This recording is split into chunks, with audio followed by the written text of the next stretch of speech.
Morning, সকাল এখন 7টা। এখন থেকে শুরু করলাম আমি আমার ব্লগটা। আমি যদিও বড় ব্লগ বানাই না, তো আজকে বানালাম একটা নর্মাল একটা দিনের কথা। এই যে স্কুল যাবে না তোজো, এটা ওর রোজকার নাটক।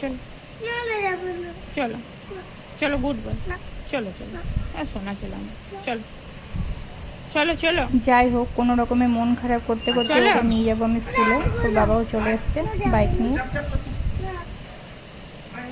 কিন্তু ও যাবে না। চলো চলো শোনা চলো চলো। কোনো রকমে ওকে স্কুলে নিয়ে যাওয়া হলো। ওকে স্কুলে নিয়ে গিয়ে আমিও করে নিলাম বাড়ির জন্য একটু বাজার। ওর স্কুলের কাছেই এইখানে হাটটা বসে, কেনা হয়ে গেল আমারও। গোপালের জন্য নিয়ে নিলাম একটু ফুল, এখানে ফুলটা একটু ফ্রেশ পাওয়া যায় তাই নিয়ে নিলাম। বাড়ি এসে তোজোর জন্য লাউ ডাল বানাবো আজকে।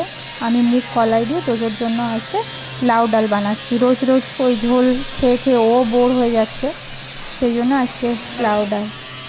এখানে মাসি সব সবজিপাতি ঠিকঠাক করে রেখে দিচ্ছে, কেটে বেটে সবই মাসি করে দেয়। আর এই হলো চিংড়ি, আমাদের জন্য হবে আজকে লাউ চিংড়ি।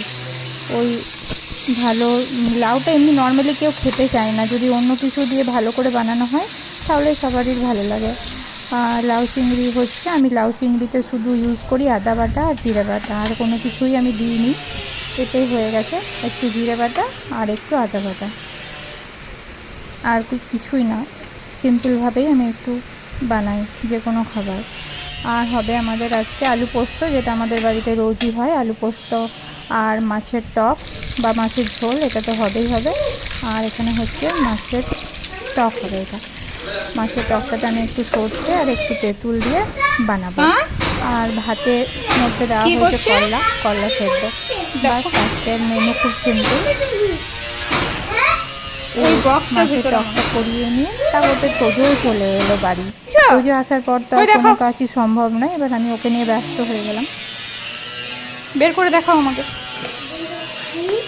যদি দেখি খাইনি তাহলে খাওনি তো কী করবো আমি, তাহলে ও গুড বয়।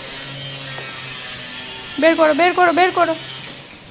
ওকে আমি টিফিনটা বের করার অভ্যাসটা নিজেই করি, যাতে ও টিফিনটা বের করে। এবার ওকে চান করিয়ে খাইয়ে দেবো। চলো।